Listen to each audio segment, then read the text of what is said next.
Welcome to AGORACOM, the small cap epicenter on AGORACOM TV, a daily, fast-paced, edgy show bringing the best press release out of the small cap space every morning at the open so you can hopefully profit from them and maybe find your next great small cap investments. Wednesday, September the 14th, I've got 3 press releases for you.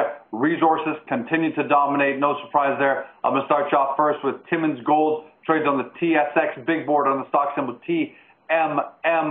They announced financial results for the first quarter ended June 30th, 2011.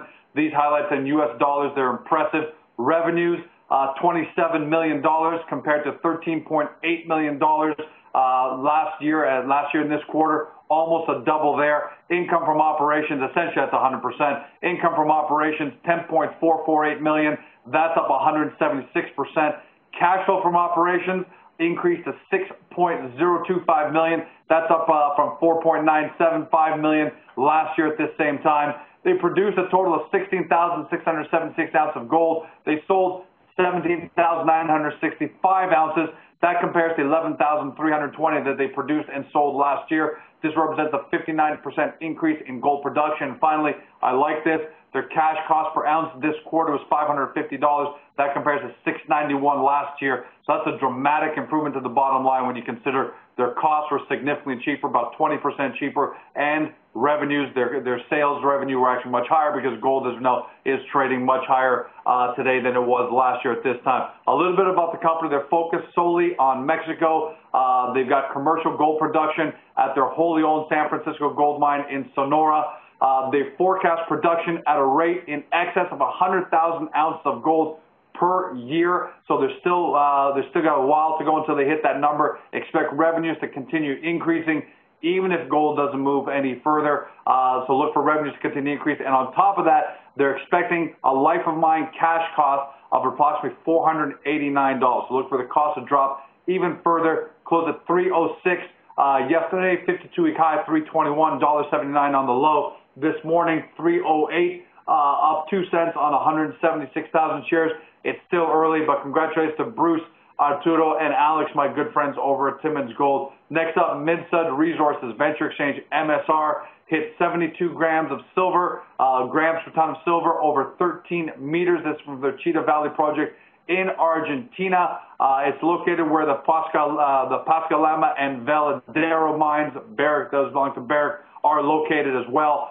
In addition to the number I gave you, they also hit 393 grams ton of silver and 0.44 grams ton of gold over 1 meter. The company says this confirms the continuity up to 220 meters depth of a mineralized corridor previously found by surface trenching and a drill hole.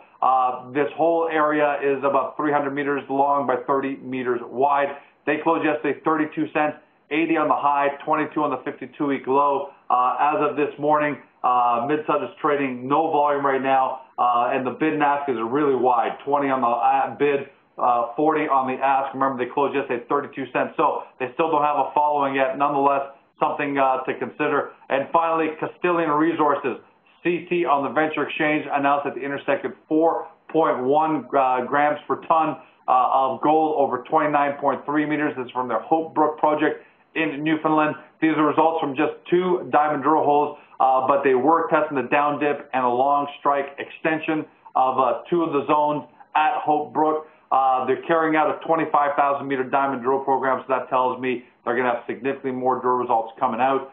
They closed yesterday at 15 cents, 24 on the high, 6.5 on the 52-week low. Castillian this morning trading down half a penny to 14.5 on 213,000 shares, but it's got an aggressive bid of 40,000 shares at 14.5. That's a wrap. As always, quality over quantity. If you look for more great small cap resource companies and you watch this on Globe Investor, then look below me or to the left of me, depending on the page you're on, to see the companies we've covered over the past few days. Otherwise, if you're not already there, get to the front page of AGORACOM, watch this show every day, take a look at the best headlines to my right, and get into our marketplace to discover your next great small cap stock. That's a wrap. Have a great day.